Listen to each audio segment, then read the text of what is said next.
We've had this little dichotomy in what's important in terms of outcomes.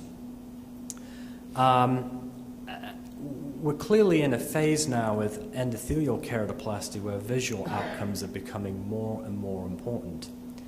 And so I thought I'd share a little bit about vision and some of the difficulties of measuring vision and the nuances here, and also show you some simulations of what you may or may not see or be seeing.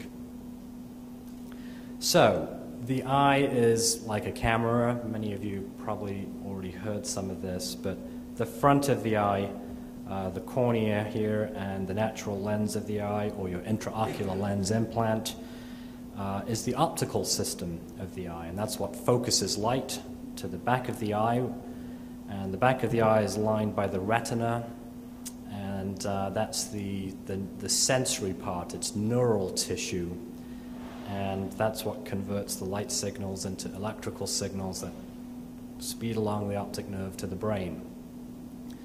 So immediately you can see that vision depends on optical factors, but also a lot of sensory processing, and that becomes there immediately as complex, because we can all take the same image and interpret things slightly differently, or we can take the same image and one sensory system may be a lot better at processing it than another. But that's one thing that clearly impacts vision.